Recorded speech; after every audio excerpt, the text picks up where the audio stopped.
said to you, we're going to begin today with lesson number 9, part 1.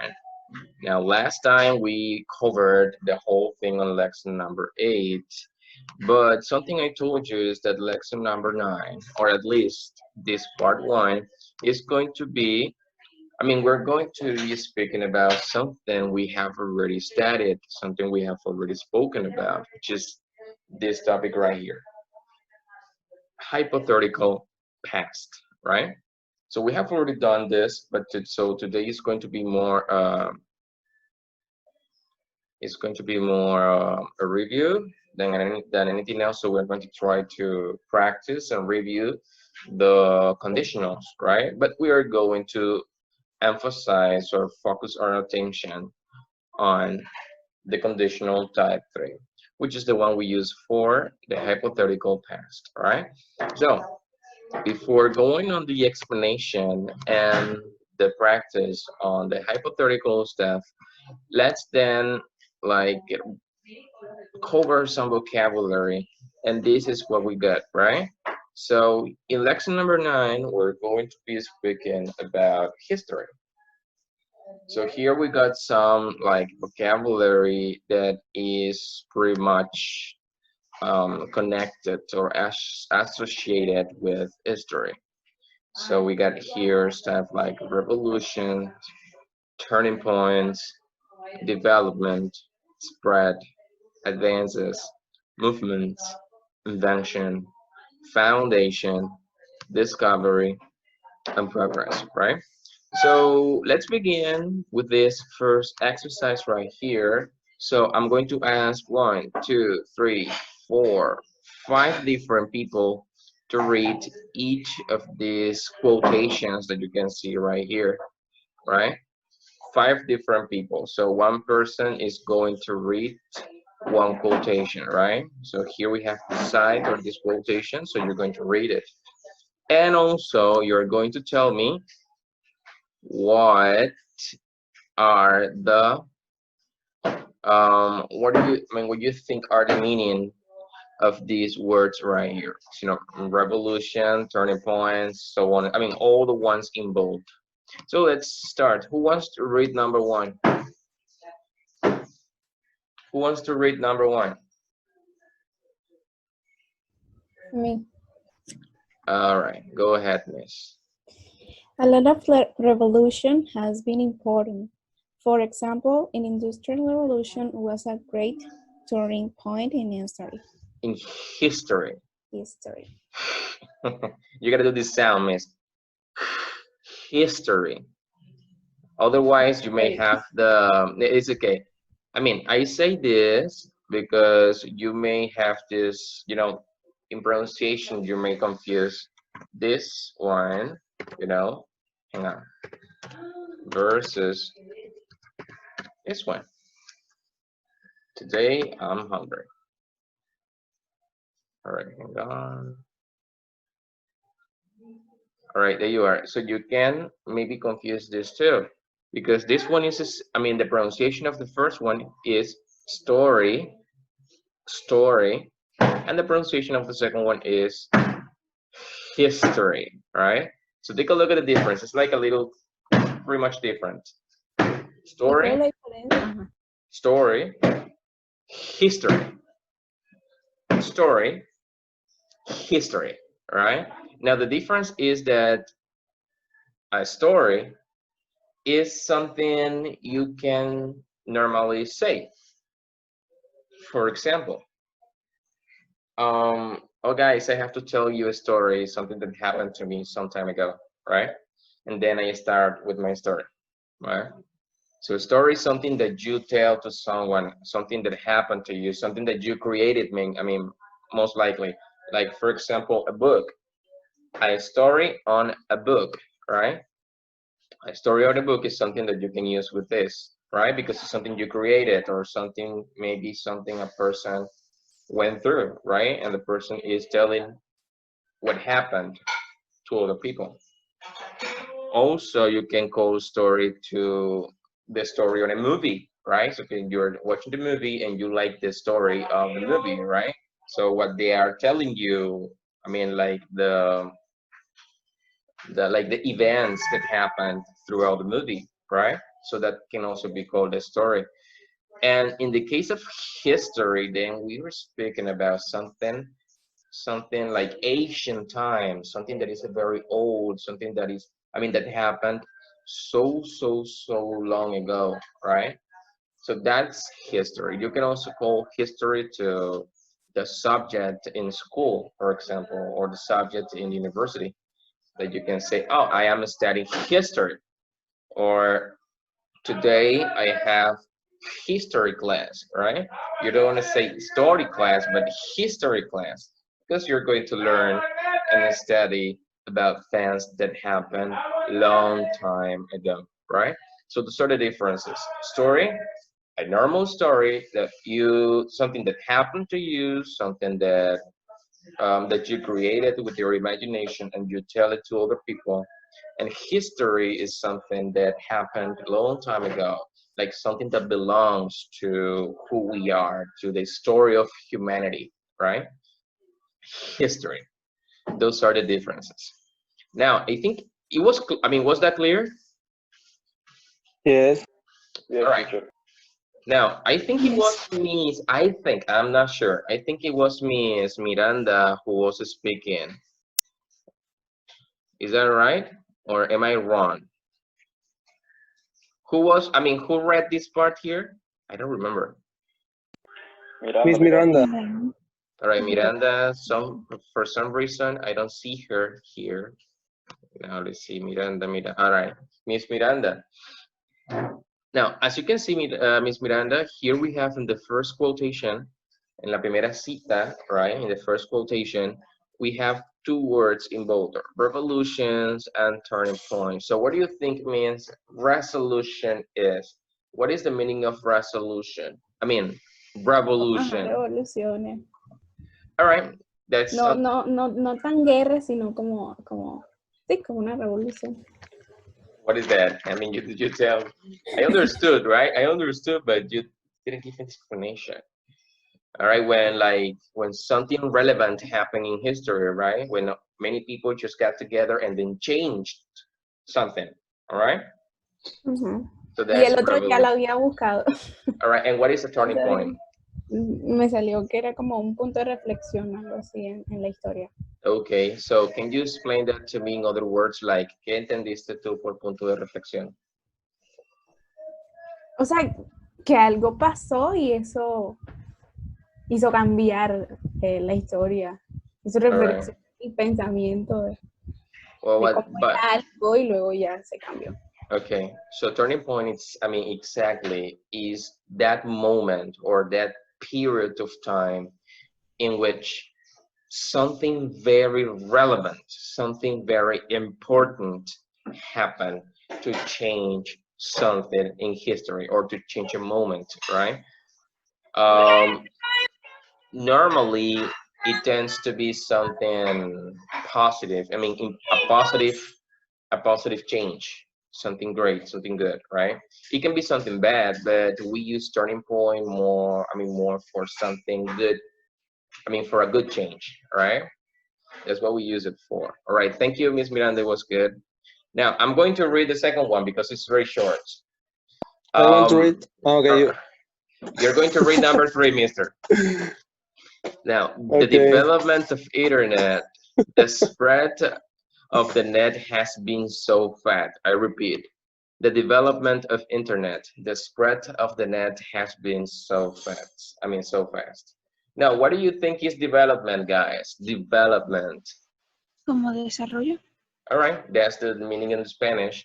In English would be like I mean, these. Revolución. Yes, like this group of events that you can, I mean, that show you that you are progressing little by little, right? That shows some progress. In this case, it shows you some development in life, in time, in history itself.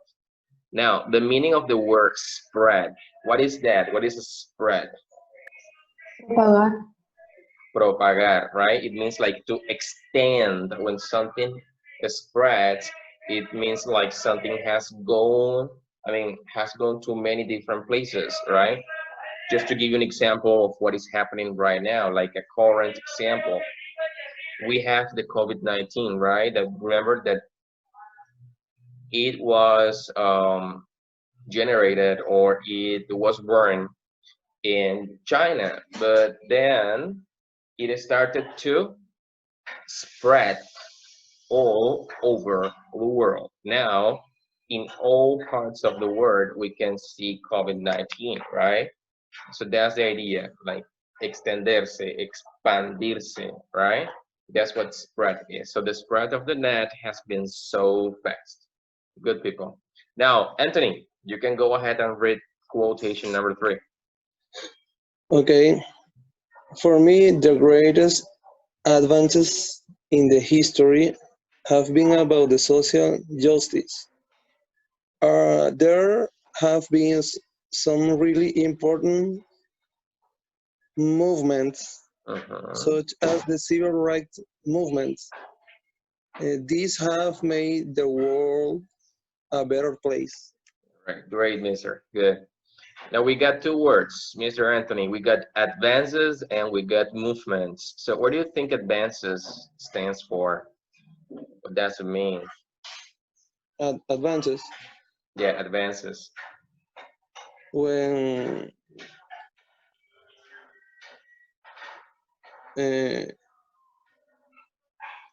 when something improves. When something improves, right? All right, good. Why not? Well, actually, when we speak about advances, we are speaking about, again, development or progress, right? When something is progressing, when something is changing for the good, right? Yeah. And how about movements, Mister? What is the meaning of movements according to what you think? Movements.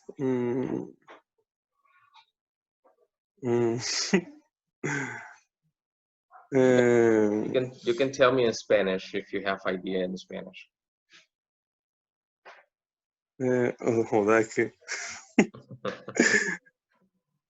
So what do you think un movimiento? Sí, is? movimiento, sí, sí. Pero, o sea, ¿cómo lo defino? Yeah, so that's the idea. So what do you think a movement is? All right, don't worry if you don't know how to define it. In the next exercise, you are going to find some prompts in which you are going to be able to give it a definition. So don't worry, it's okay, mister. It's okay. Another person, please. Me. All right, Miss, go ahead and read quotation number 3. Okay. I close the invention of Hang on. Who's the reading? wheel. Maria. Maria. All right, Miss Vianney, you lead the, you read the next one. All right. Maria, go ahead. I close the invention of the wheel.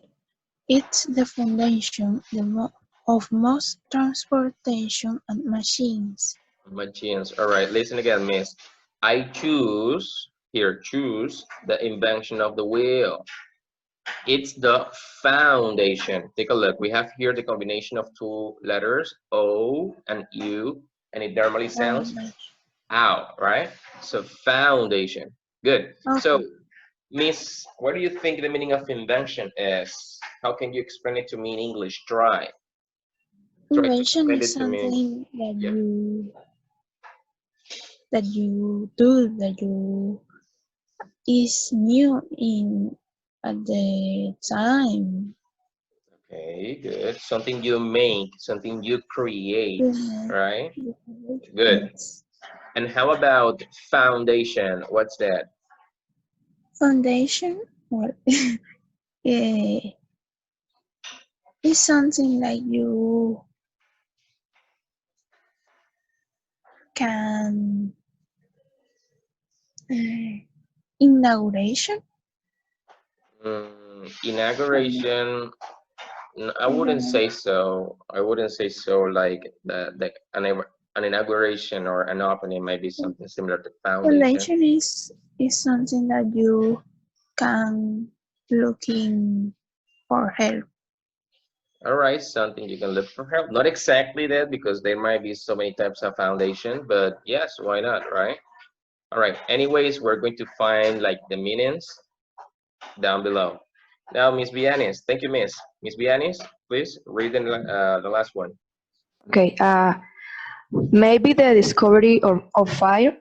I think it was the most important thing in human beings' progress. Oh, all right. In human beings. Human beings. All right, progress. Good. Good, miss. So what do you think is the meaning of discovery? Like, how can you give it a definition? How can you define it?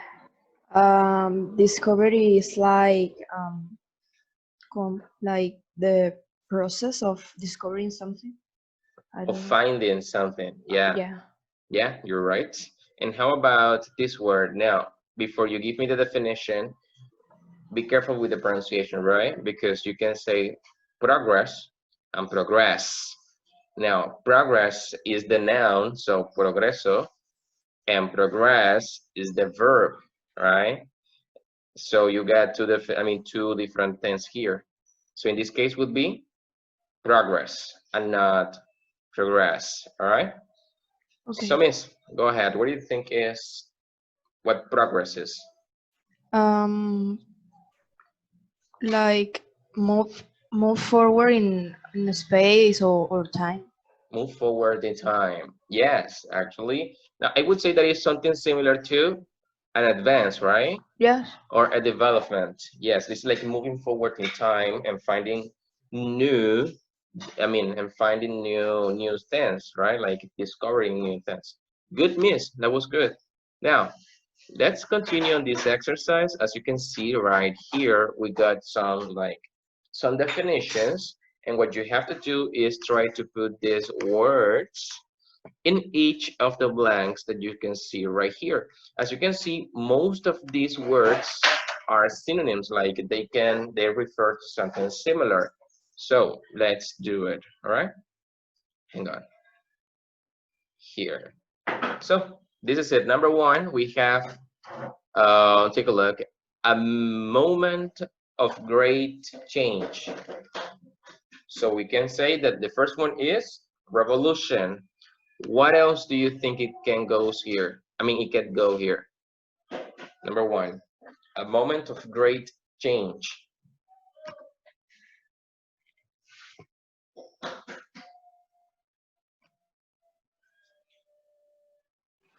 Invention. Invention, a moment of great change. All right, that can be possible, but is there any other possibility there? Movements. Movements. Well, I would say that movements, they take time to really make an impact in life, right? Or in a society. So I wouldn't say movement, I would say something different. Think about this. Just take a look at all the words in bold, las palabras en negrilla, and try to put it there. So the first one, a movement of great change, revolution, the first one, good. Well, what do you think it goes here? All right, let's see that you say invention and it goes good, right? Or movement. All right, let's see. At the end, we see the answers. 2, when someone makes or finds something new, we get development, and 2 more. Teacher, excuse me, what page? Discovery. This is page 104, mister. Discovery, yes. Development, discovery, good. Invention. Invention, right? When makes or finds something new. So here you cannot put invention. Good. Number 3. Something getting better.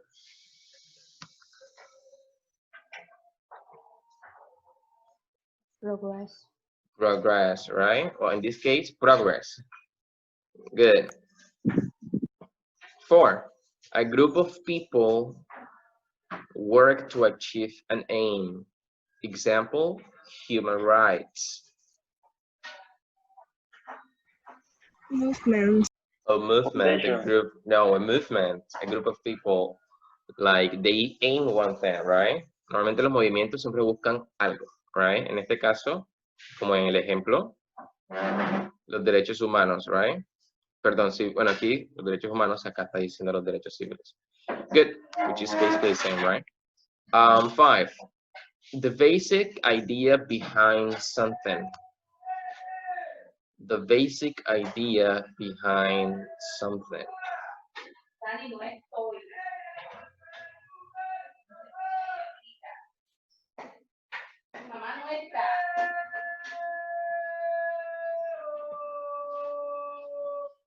The basic idea behind something. No idea? Turning point. Profe. Turning point. Well, I'm not sure about this, to be honest. But all right, let's see it at the end to see what the answers are. So number 6, when something increases and affects more people. Spread. Spread. Egg. Spread. Spread. Good. Now let's see the answers to see how you were guys doing. Now we got turning point. Remember, turning point is just a specific moment in time in which something relevant or very important happened, especially a good change, right? Or a great change. Here you said invention and discovery, progress, movement, and here the basic idea behind something, the foundation, or like donde todo empezó, right? And finally, spread. All right, guys, this is the vocabulary we were supposed to, we were going to work at first. And well, let's get down to business, like to today's topic. So again, take a look. Hypothetical, conditional, and past. In lesson number 6, we spoke about conditional type 0, conditional type 1, conditional type 2, and conditional type 3, right?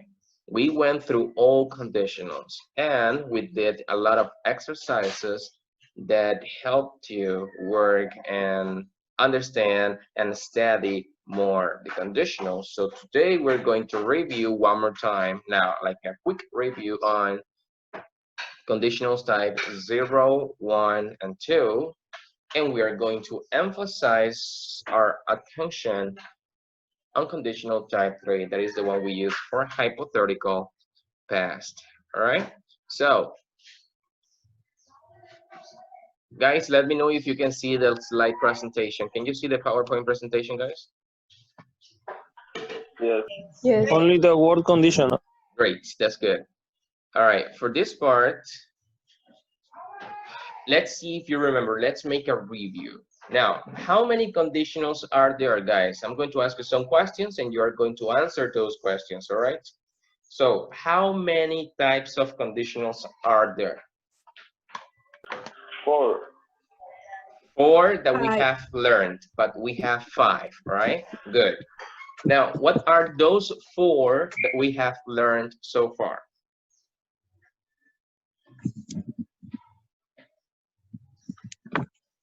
What are the 4 types of conditionals that we have learned, guys? Hypothetical, Past. Conditional. Hypothetical and real. Hypothetical and real conditionals, right? So they are 2, like they can be divided in 2, but they are 4 right? So the first conditional is conditional type conditional type 0. Now, do you remember what we use conditional type 0 for, guys?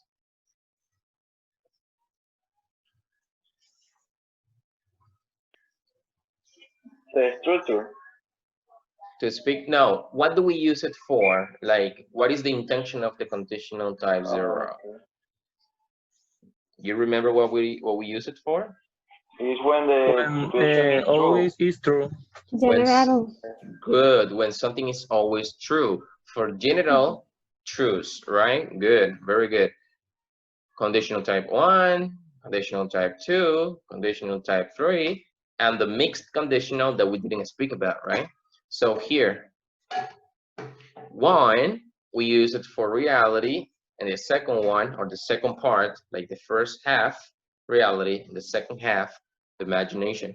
Now, conditional type 0, we use it to talk about general truths or facts, right? When something is always true or something is always false, right? But a general truth.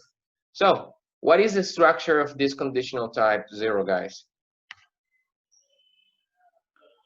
If or when. Yeah. Plus simple present. No. All right. Then we got, yeah. And the simple present. All right, simple present, right? So we use this for unchangeable realities, realities that are never going to change. We got an example here, and as you can see, we are using the first part is the if clause, right? And the second part is the result clause or the consequence that I had already explained about this, right?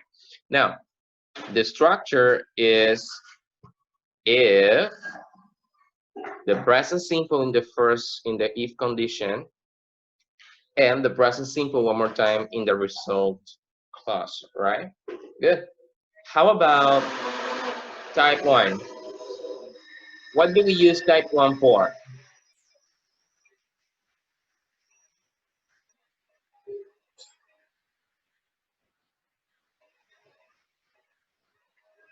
What do we use conditional type 1 for? When something is possible or probable in the All future. right, very good. When something is possible or probable, or in other words, for a changeable reality, right? For a changeable reality. Very good, Mister. Now, as an example, we say, if I don't study for the test, I will fail. But what if you change your reality? What if you think about a different possibility? Like a possibility in which you study. Like, for example, if you study for the test, I won't fail, right? So here you can change your reality. And again, all conditions are divided in two parts, the if clause and the result clause. So what is the structure of conditional type 1?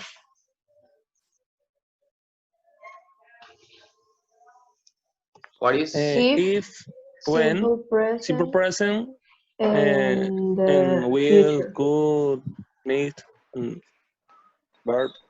Okay, good, mister. Take a look, remember, might. Might. All right, so we use the present simple in the if clause, right?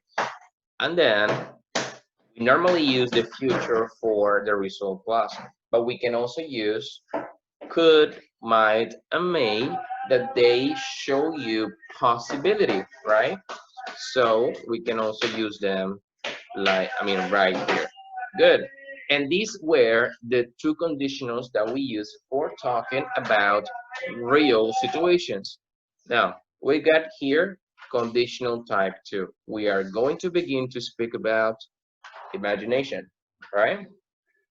So, what do we use conditional type 2 for, people? Hypothetical condition in the present. Great. To speak about hypothetical conditions in the present. Now, I remember that I explained that these hypothetical conditions are in the present, but they have a very tiny resolution, and they could have a resolution in the future. Now, this resolution in the future could have a small chance of happening, right? So it could happen, even though it is a very small, it has a small chance, or it has a small opportunity to happen. It is still, it can still happen. So take a look at the examples that I have for you here. Remember the example, right? So if I found a 50,000 pieces bill on the street, I would buy pizza for my dear students. Now, there is a very small chance that I find that I can find 50,000 pieces bill on the street, right? But it's very difficult to find it. Again, we are speaking about imagination because this is not something that is happening right now. This is something that you want that it happens, right? You want it to happen. It's in your brain, it's your imagination. You are creating this reality, right? So, and as normal, we have, you know, two parts. We have the if clause and the result clause. Something that I had forgotten to mention is that, remember that if you begin the sentence with the if clause, you need to use commas, right? So here the comma also is very important. Now, guys, what is the structure of conditional type 2? If, past simple, and would, the future, and would, right? No, it's not future. We use would, right? So this is it. We use if, past simple, would, and could. Now we remember one more time. I am going to try to remember. I'm going to tell you one more time that even though we're using the past form here, it doesn't mean that this is used for a past action. No, it's used for a present to future action, right? Don't forget this, guys. Don't forget this, guys. Now,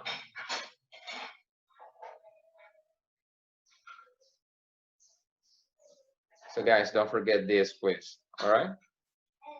That we use if plus, when we use the past simple, not for a past action or a past situation, but for a present to future situation, only in the second type.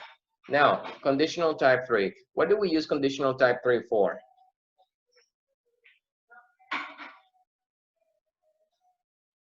And this is today's topic. So let's see if you remember. What do we use conditional type 3 for, guys? It's when I use ¿cómo se dice esa vaina? El que es hado el oído. El que es hado el oído. Yes, but what do we use it for?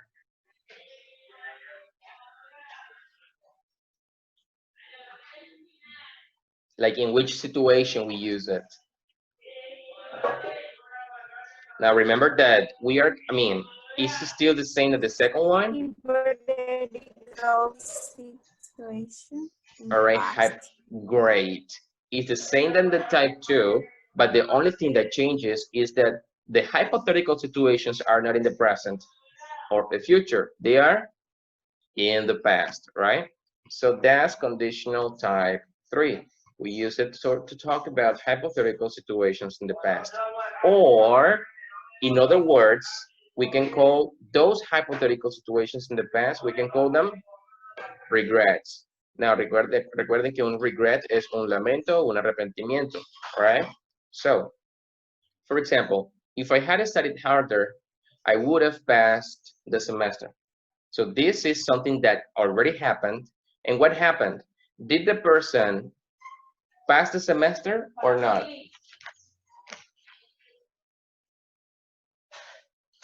What do you think? Did the person pass the semester or not? Yes, it passed. It passed? If I had studied harder, I would have passed the semester? No. No, right?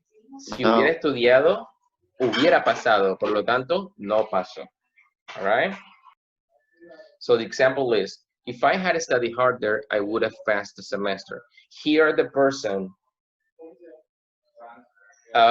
didn't pass the semester, right? The person is imagining of a different reality in which he passes the semester, right?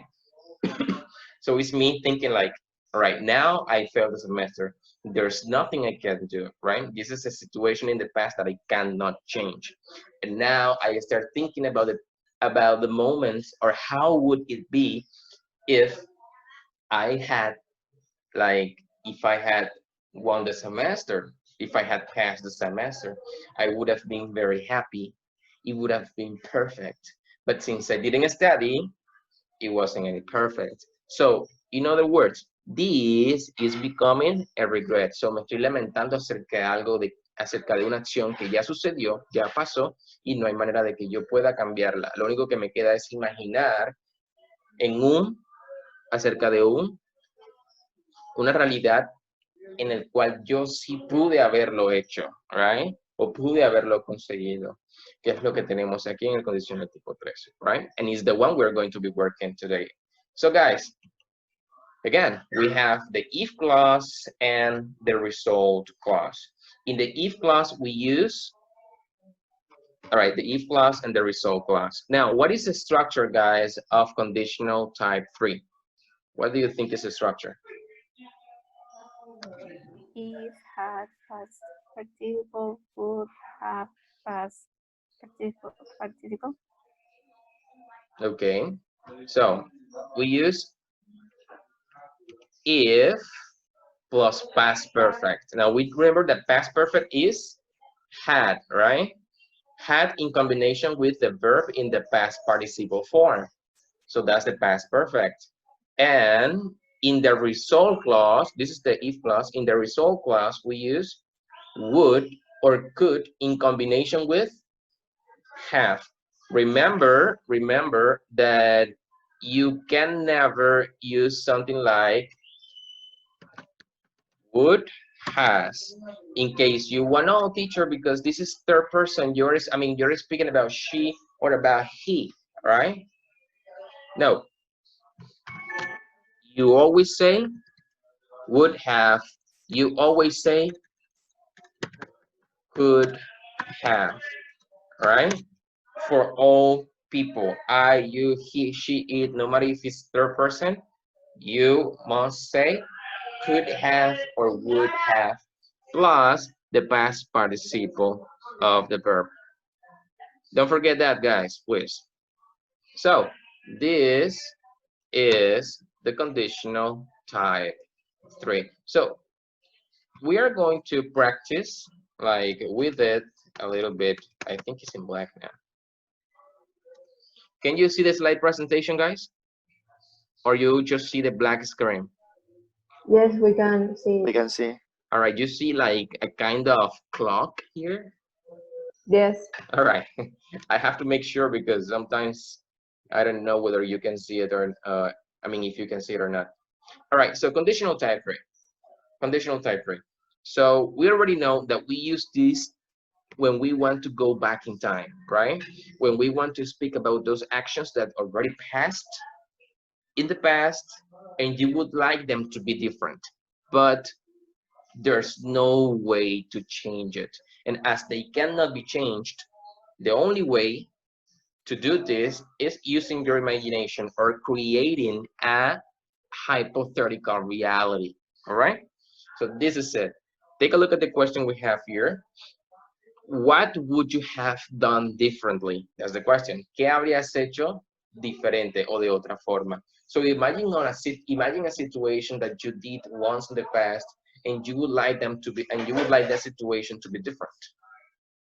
All right?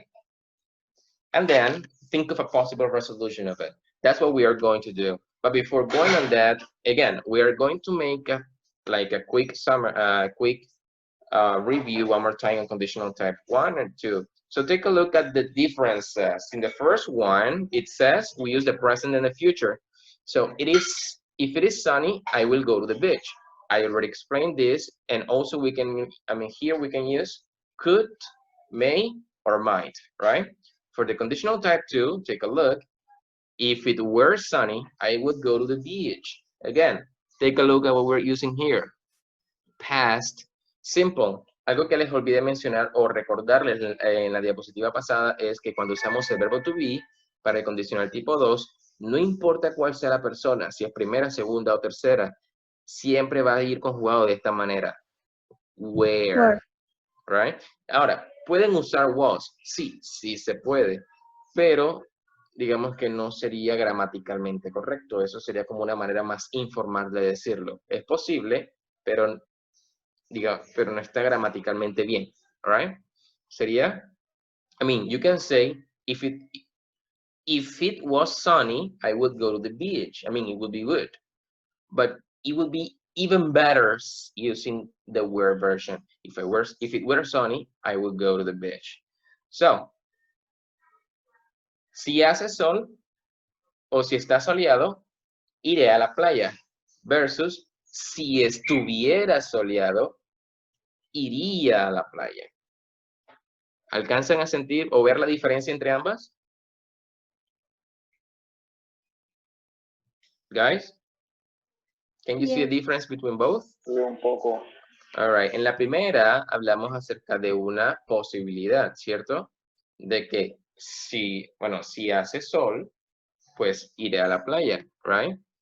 Como que no ha amanecido todavía.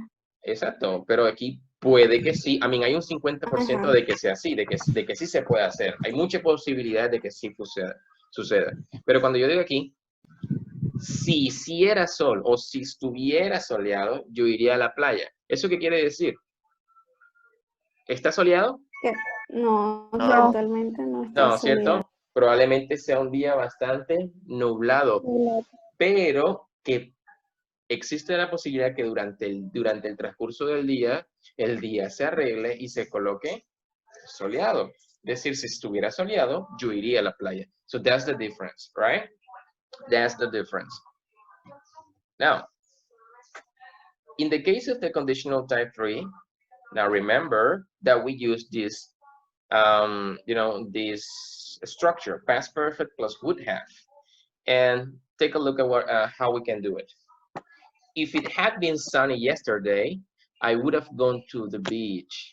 ¿Quién podría traducir esta oración acá abajo?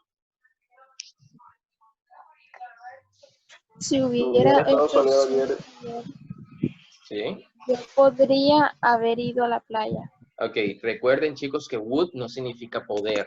Habría Yes. ido a la playa. Una cosa es decir would, otra cosa es decir could, right?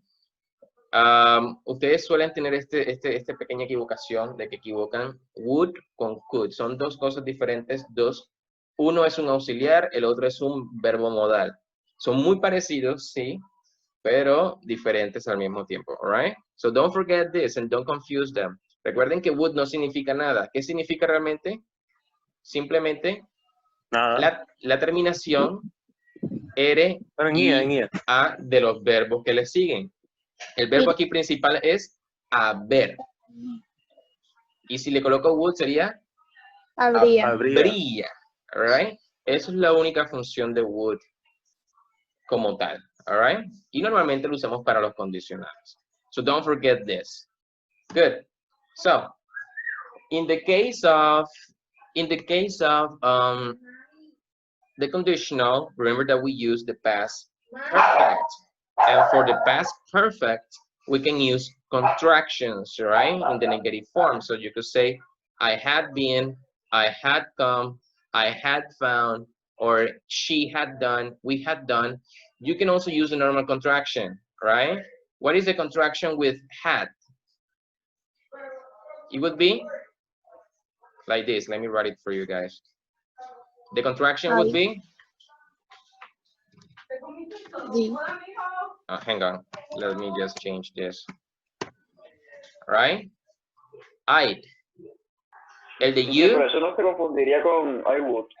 Exacto, mister. Pero ¿cómo los hace diferentes? Depend on the verb. Depending on the verb, right? The verb is going to tell you what the difference is.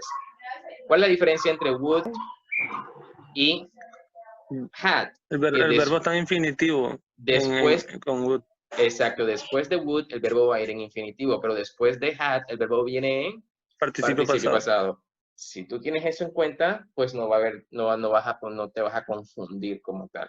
So, la contracción de aquí sería con you, you'd, he'd, she'd, it, with, and they, right?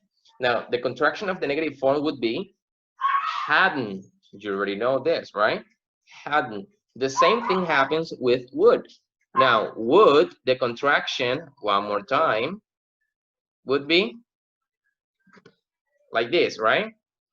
I'd, you'd, she'd, it, with, they.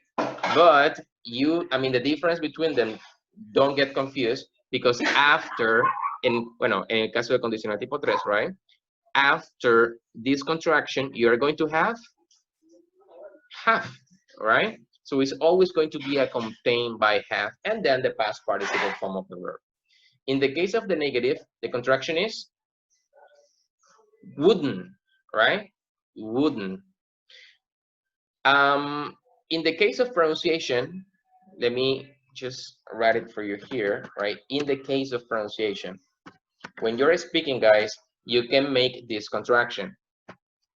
So this is the normal contraction that they do. They don't do this contraction much like I have, right? This contraction is possible, but it's not very much common. The more, the contraction that you should use when you use conditional type 3 is the contraction between would and have, only for the positive form. So you say, oh, again, guys, this contraction is only for speaking informal English, right? So the contraction would be would have, right? So if I come here, let's go, hang on. Let's go to the following one more time. Take a look back here, guys, like it down here. I said that it's would have, right? Would have. If I want to say this here, I had to say, if it had been sunny yesterday, I would have gone to the beach. I would have, right? I would have gone to the beach. So I can make the contraction here, would have, like this, right? Would have, right? Is that clear? Okay. Ok. Recuerden, chicos, que esto, esa conjugación, sí, es la más común cuando usamos la combinación would have, es la más común, would have, para el condicional tipo 3.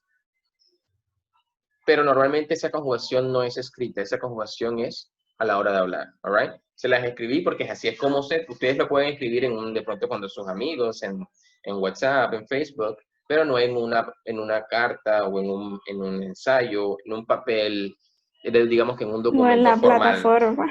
Tampoco en la plataforma, un documento formal, no. Aquí tendría que hacerse más de manera hablada, all right? So, let's practice a little bit. I want a person to complete or to fill in this exercise right here. Take a look at the man. The man is thinking on this. And it says, if I, alive 2,000 years ago, I, a Roman. Now remember, this is conditional type 3. So try to put it together. I mean, try to fill it in. If I have been alive. If I have lived, no. If I had been right, Been alive, alive 2,000 years ago, I would have lived alive. Being. Take a I look. would have been. Yes. Okay. So, si yo hubiera nacido 2,000 años atrás, o si yo hubiera estado vivo, perdón, si yo hubiera estado vivo 2,000 años atrás, yo hubiera sido un romano, right? Un romano. Estábamos hablando de la ¿cómo es? Nacionalidad. So if I had been alive 2,000 years ago, I would have been a Roman. Guys, please try to say the contraction. Would have, all right? Now, here we have another example. The sentence, take a look. We have just the words, so try to make a sentence out of these words right here. If, div, run faster, police not catch him. Make a sentence out of these words right here, guys, using the conditional type 3.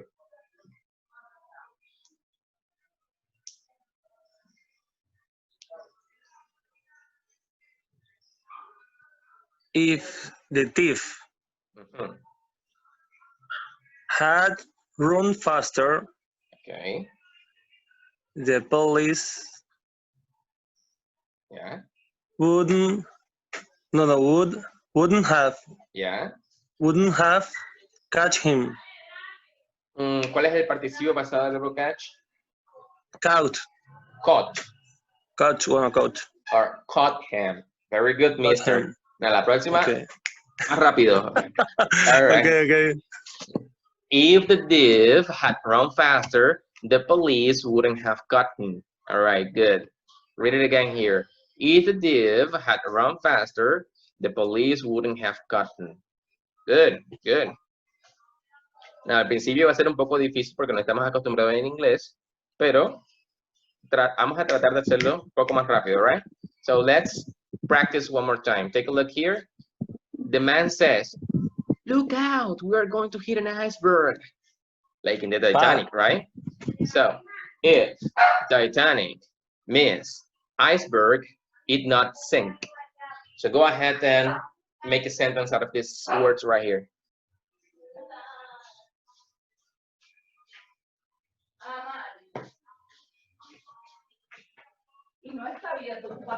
What is sink? Sink is what happened to the Titanic? ¿Qué le pasó al Titanic? Hundirte. Se hundió. So sink es hundirse. Good.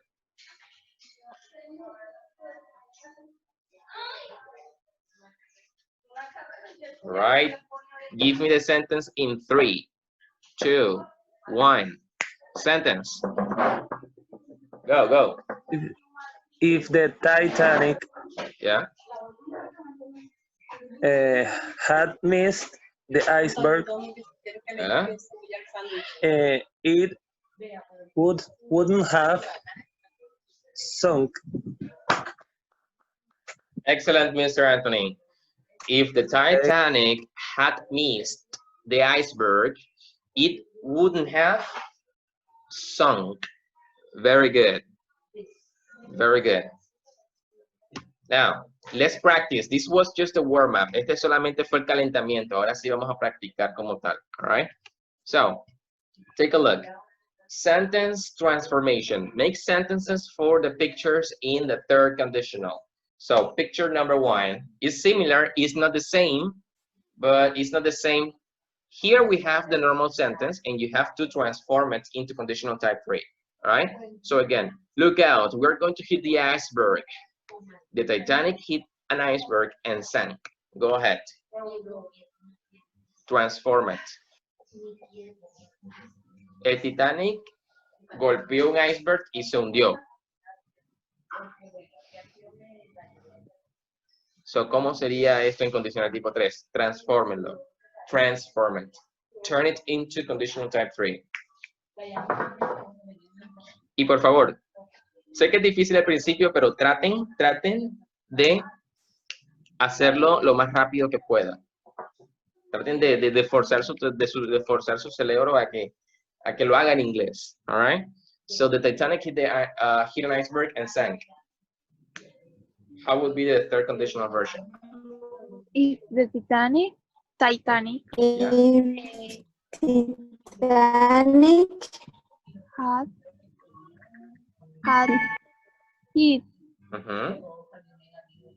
an iceberg and sank,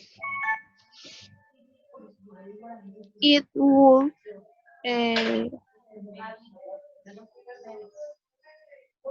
wouldn't lost life. No tienen que cambiar las palabras, chicos. Las palabras pueden usar las mismas que están acá. Bueno, les voy a dar el primer ejemplo y ustedes van a hacer las demás. Teacher. All right? Teacher. All right, go ahead, Mr. Córdoba.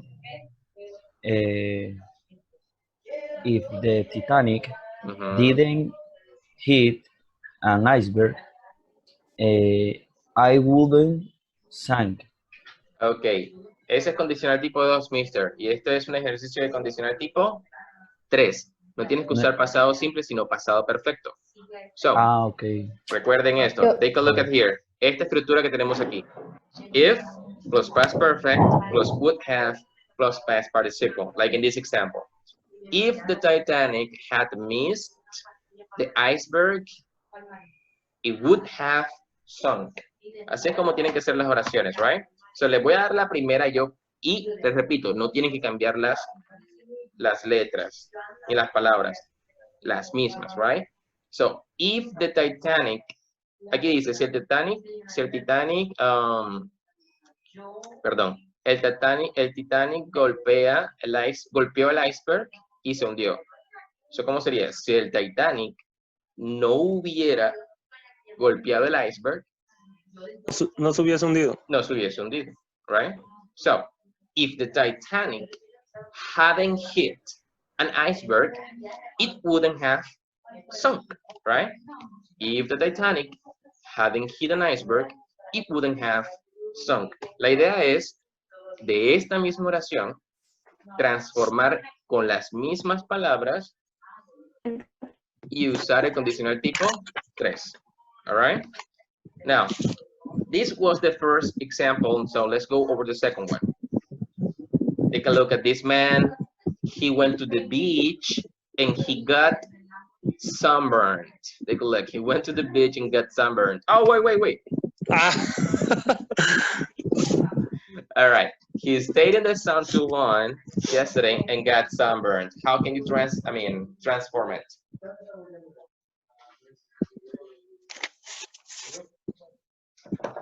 Transform, guys. Turn it into conditional type 3. He has stayed in the sun too long yesterday. He will have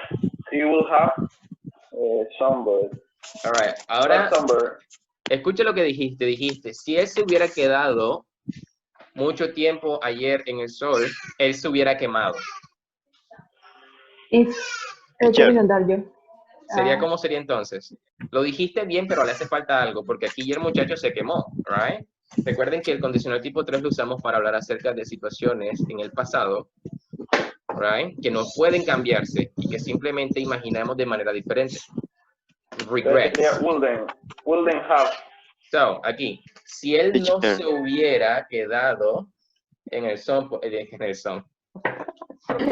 por mucho tiempo, él no se hubiera quemado, right? If he had not stayed in the sun too long, he wouldn't have got sunburned. Exactly, right? If he hadn't stayed in the sun too long yesterday, he wouldn't have got sunburned. Now, there are two versions here, guys, because we got, the verb get. Remember that get has two possible past participle. You can say got or gotten. The one you would like to use is okay, is perfect, right? So you can say wouldn't have got sunburned or wouldn't have gotten sunburned. The one you like is fine. All right, let's move on to the next one. Here, he arrived late and missed the train.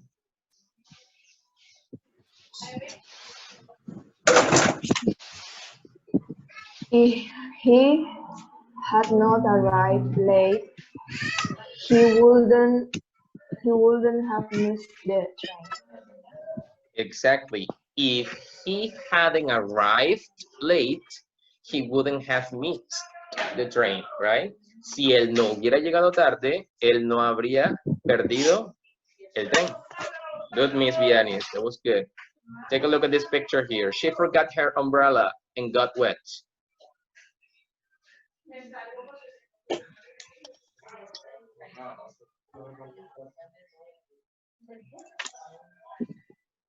So how would it be? If she hadn't forgotten her umbrella, she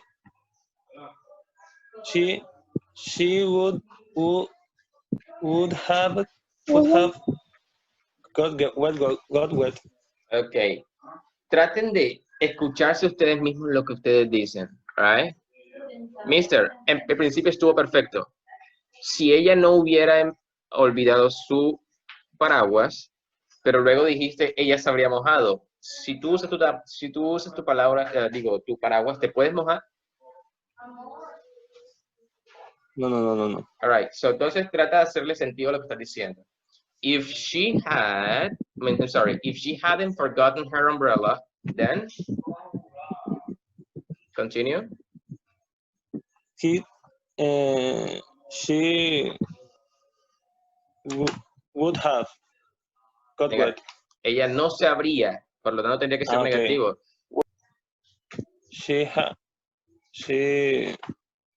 Ay, se me olvidó. Wouldn't have. Okay, wouldn't have got wet. Yeah, she wouldn't have got wet or she wouldn't have gotten wet, right? Okay. Yeah, recuerden darle sentido a lo que ustedes dicen, right? Entonces, están viendo, recuerden que esta acción, la acción que les estoy mostrando en las fotografías, ya sucedió. Y ustedes lo que van a intentar es cambiarla. Así que, si ella se mojó, lo que tengo que intentar es de que no se moje, right? Entonces, si esto ya pasó, tengo que tratar de que no pase. Y si esto no pasó, tengo que intentar de que pase, right? So, esa es la intención de las fotografías, de que ustedes las vean y hagan y digan lo contrario, right? So, there you go here. Wow, this man had so powerful. So, he was angry, so he punched his laptop. If he hasn't been ¿Cuál es el pasado angry. participio? Digo, ¿cuál es el pasado perfecto? ¿Es has or had? Had. If he hadn't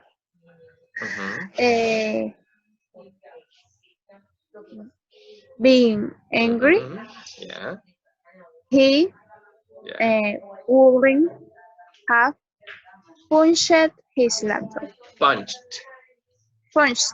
Very good, miss. Aquí le coloqué otra palabra, se me olvidó colocarla acá, I'm sorry. Through, porque la atravesó, right? So, if he hadn't been angry, he wouldn't have punched his laptop through, right? Entonces, mi, lo hiciste bien, Good. Next one. She drank so much coffee yesterday, she couldn't sleep last night.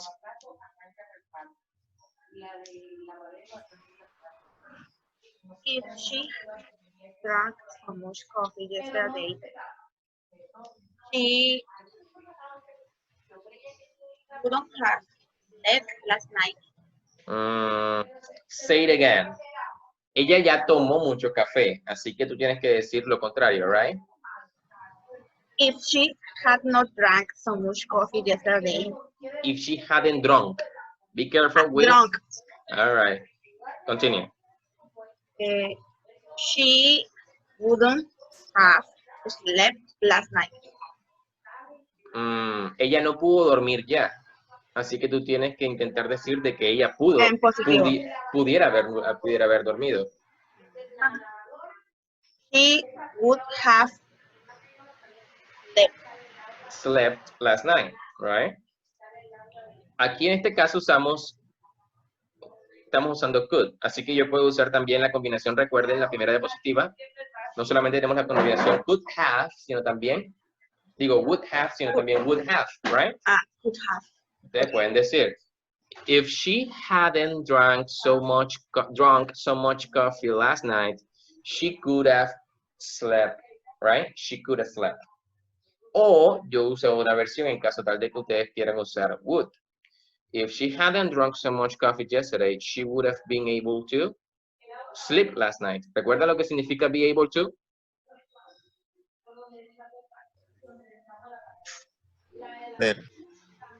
¿Recuerdan cuál es el significado de be able to?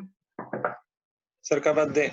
All right. Entonces aquí sería, ella hubiera podido ser capaz de dormir anoche. O en otras palabras, como tal se traduciría del inglés al español, ella hubiera podido dormir anoche. That's it, right? Simple. O puede ser hubiera sido.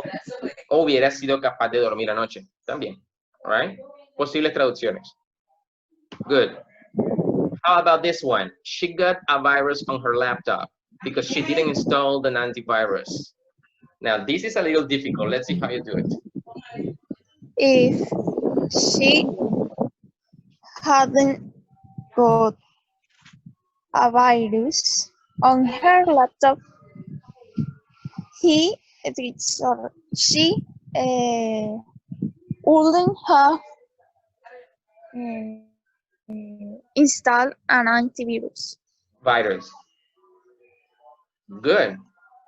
Good. That one is good. Even though I think I did it all the way around. If she had installed an antivirus on her laptop, she wouldn't have got a virus, right? Sin embargo, la que dijiste tú, Miss, también es correcta. Si ella no hubiera tenido, aunque es un poco rara a la vez, ¿cierto? Si ella no hubiera tenido un virus en su computador, ella no hubiera instalado eso. Todos los computadores deben, así no tengan antivirus, deben tener así no tengan virus, deben tener un antivirus, right? Entonces, esta tendría un poco más de sentido. Pero la que dijiste, Miss, está gramaticalmente correcta. De pronto el sentido es el que, sabiendo de manera general, de pronto no estaría bien. Pero lo hiciste muy bien, right? Take a look. If she, go up. If she had installed an antivirus on her laptop, she wouldn't have got a virus.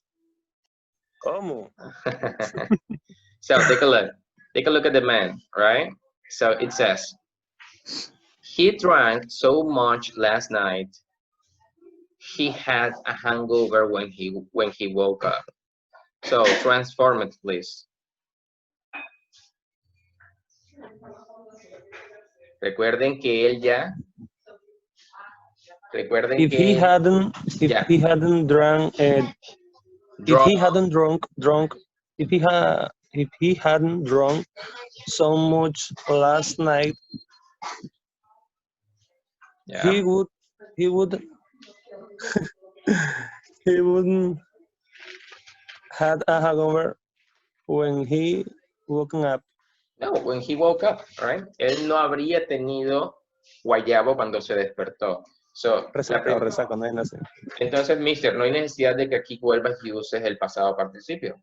Ya Okay. nada más usemos esto después de have, right? Del resto puedo usar normal. So take a look, pero estuvo bien, mister. If he hadn't drunk so much last night, he wouldn't have had a hangover when he woke up, right?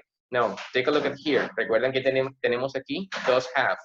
Have que significa ver y otro que significa tener, right? Don't get confused here. So if he hadn't drunk so much last night, he wouldn't have had a hangover when he woke up. All right, this one, Bart Simpson says, if I do the homework, I won't get detention. So Bart didn't do his homework. So he had to stay late in school yesterday. Transform it.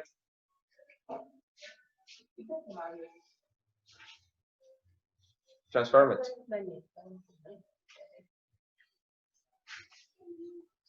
If Bart haven't done his homework, he wouldn't have staying late in the school yesterday. Oh. All right, guys. Do you think that what Mr. Juan said is correct or not? No. Why not, Miss? No. Correct it. Is Bar, if Bar had done his homework, he wouldn't have had to stay late in school. Very good. Recuerden que la acción, esta acción ya sucedió. ¿Y qué tienen que hacer ustedes? Pues, imaginar si hubiera sido diferente, right? Entonces, aquí Bart ya estuvo en detención. Por lo tanto, tengo que decir si él no hubiera estado en detención, right? O en este caso, si él hubiera hecho su tarea, porque él no hizo su tarea ya, ¿cierto? Si él hubiera hecho su tarea. So, if Bart had done the homework, he wouldn't have had to stay late in school, all right? Very good, Miss Bianis, that was great. Next one. They worked so hard, so they passed their exams.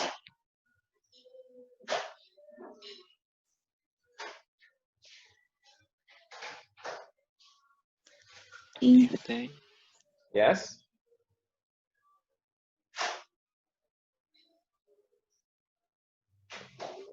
If they hadn't worked so hard, they wouldn't have passed their exams.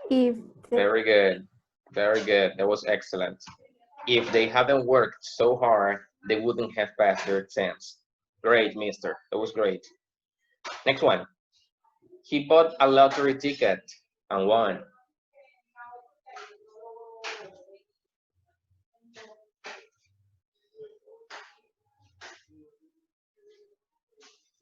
If he hadn't bought a lottery ticket, he wouldn't have won.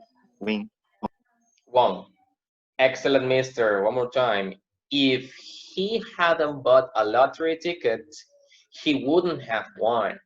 Él lo compró aquí, ¿cierto? Él compró un tiquete de lotería y aquí, si no lo hubiera comprado, no hubiera ganado, right? The other face of the situation. Here, he was texting on the phone and had an accident.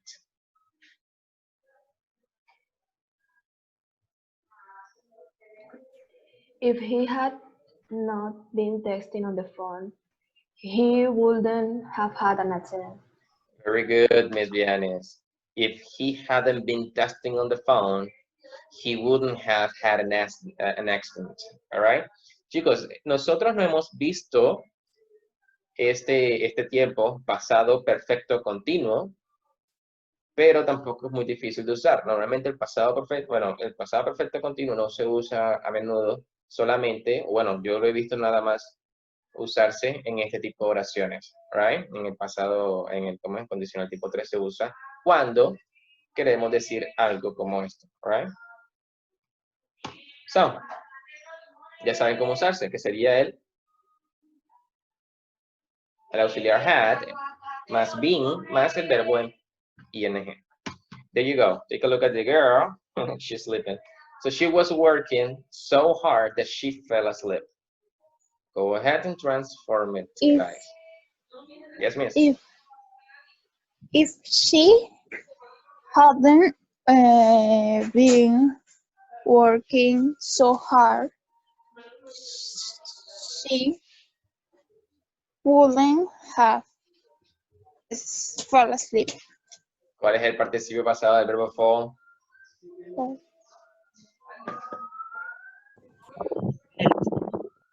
Which one? Fall.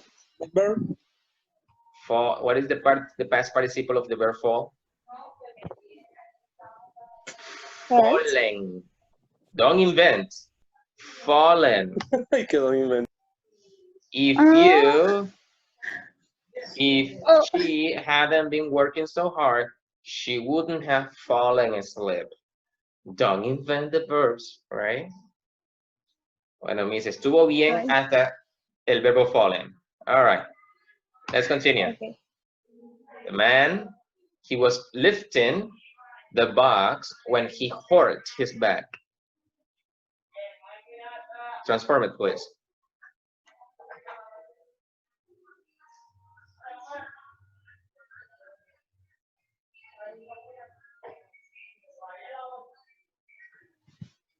If he hadn't been lifting the boats, he wouldn't have hurt his back. Good. Excellent. If he hadn't been lifting the box, he wouldn't have hurt his back. All right, good. Ahora hay que tratar, ya saben cómo hacerlo. Ahora hay que tratar de, bueno, no sé cuánto, faltan pocas diapositivas, pero traten de hacerlo más rápido. Fuercen su cerebro a hacerlo más rápido. I think this is the last one. So, he wasn't looking where he was going, and he hit the tree.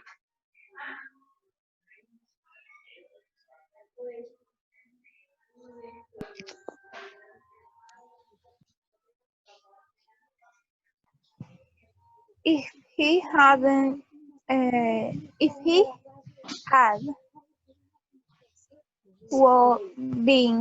looking where he, sorry, I confused again. If he had been looking, he wasn't, Esta es una sola oración, Miss. Miss, let me help you. This is just a sentence. He wasn't looking where he was going. Esa es una sola oración. So, no tienes por qué separarlo ni a volver a hacer nada diferente. Primero, léela, entiéndela y trata de transformarla. Teacher, Mister, yo. go ahead. If he had been looking where he was going, he wouldn't have hit the tree. Excellent, mister. If he had been looking where he was going, he wouldn't have hit the tree. Excellent, mister. That was great. Congratulations. Thanks. Now, guys, this is it, right? This is it. As you can see, it's not a difficult topic. Maybe a little confusing at first because we are not used to using this in English, right? Maybe we are used to using it in Spanish, but not in English. So the idea is that you continue practicing this as much as you can, right? So this, remember that these are, this is the structure. The structure is past perfect plus would have plus the past participle. Sometimes we can change would by could, right? Depending on what you mean, on what your intention is. And well, this is it, right? This is it. Now, is it clear so far, guys? Yes, mister. All right, let's continue practicing before we finish. Let's go to the book and practice with some exercises on it, right? So let's go to the book. Let me see where it is. It is right here. Now let's come right here. This is page number 105, guys. 105. In page 105, you have all the following, right? You have following. This, exercise 5. Complete the sentences with the correct form of the verb in parentheses. So you need to transform it one more time into conditional type 3. Now it says, Machu Picchu remain unknown if Hiram Brigham not explore the Andes in Peru. So go ahead and do it, one person.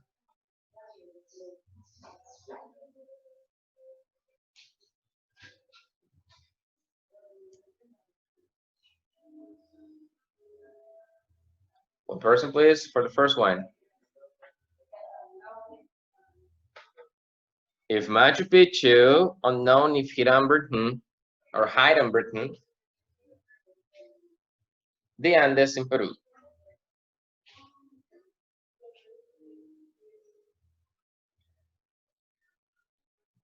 Machu Picchu wouldn't have reminded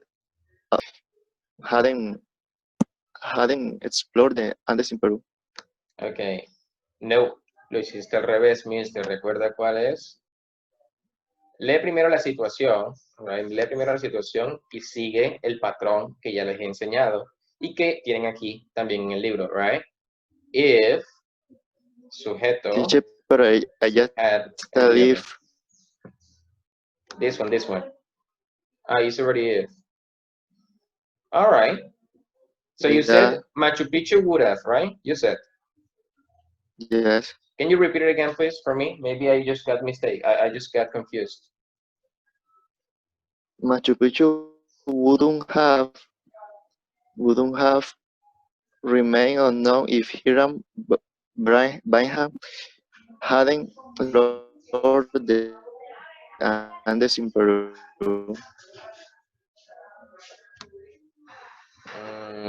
Okay. You're right, but it's not correct, right? Read the sentence and try to organize your idea.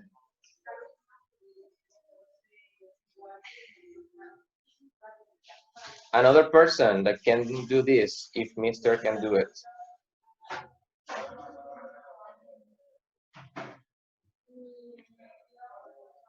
Here, another person, people, please.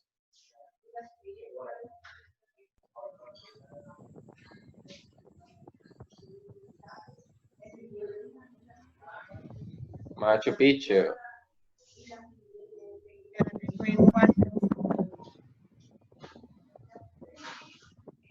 Are you going to do it, Miss Wendy?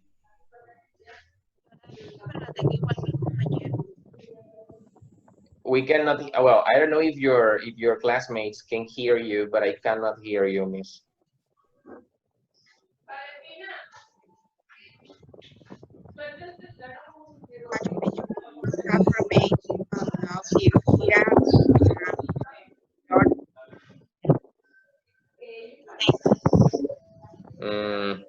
I cannot hear you properly, Miss. I'm sorry, I cannot hear you properly. So I'm going to do it myself, but just like an example. Now try, remember again, traten de hacer sentido de lo que es. Primero lean y encuéntrenle un sentido, right? Ahí dice Machu Picchu, no conocido, sí, o se hubiera mantenido conocido, ¿cierto? Se hubiera, no sería negativo, es positivo. So Machu Picchu would have remained unknown if Hiram Bingham hadn't explored the Andes in Peru, right? Having explored the Andes in Peru. Now, number 2, another person. If the I love you virus found earlier, 45 million computers not crashed in 2000. If the I love you virus had been found earlier, 45 million computers wouldn't have crashed in 2000. Excellent, Ms. Vianney. Number 3. The development of modern medicine. Mister, go ahead. The development of modern medicine had been different if Alexander Fleming wouldn't have discovered penicillin. Mister, take a look at here. If. So do it again.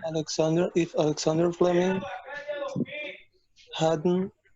wouldn't have. No. So remember, take a look at, sorry. Remember guys, that when we use, the if clause is always going to be accompanied by the past participle, right? I mean, the past perfect, the if clause. So here in this sentence, Mr. Anthony, right? Here, the if clause is this one.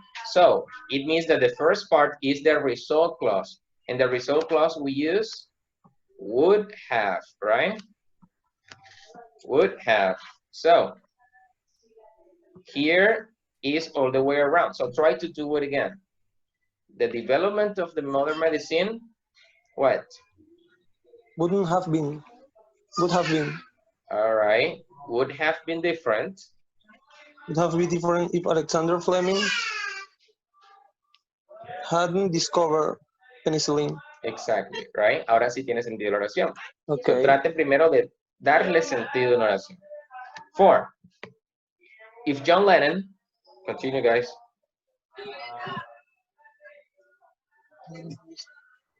If John Lennon hadn't met Paul McCartney, they wouldn't have formed the Beatles. Very good, Ms. Vianney. Excellent. Number 5. The invention of the cell phone.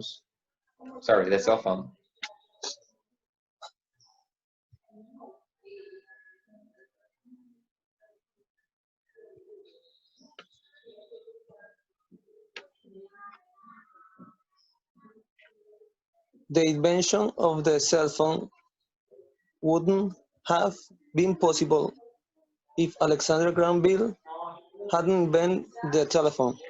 Hadn't invented the telephone. Good. Invented the telephone. Very good. And number 6. If the Nexstar Film Company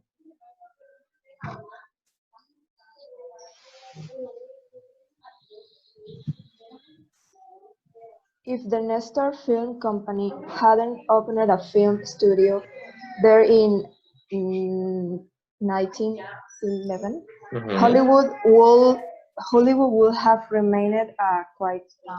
A quiet town. Now remember the pronunciation of the ED words, right? If the Nexter Film Company wouldn't have opened a film, Hollywood would have remained a quiet town, right?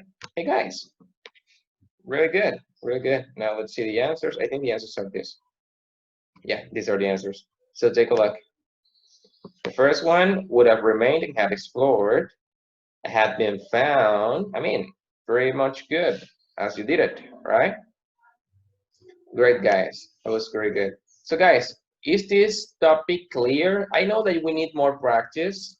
Now I mean, you are going to complement this with the platform, and I'm going to send, I'm going to have you do the exercises in the book. Also, I'm going to send you the PowerPoint presentation so that you can continue practicing more with the slide presentations and the activities that they were there, right? So now you need to try to continue practicing and practicing a lot. But how do you feel? I mean, was it clear, the topic, guys? Yes, it's clear. The topic is clear. Yes. All right. We have to practice a little bit. Yeah, we need to practice more because I am conscious that this is a new topic and something we are not used to using in English, right? Maybe, as I said before, we can use it in Spanish because it's our language, but when it comes to use it in English, it's a little difficult, right? But I guess that with some practice, we can master it and try to use it more, right? But very good, guys, very good. I think that's it for today, honestly, all right? So that's it.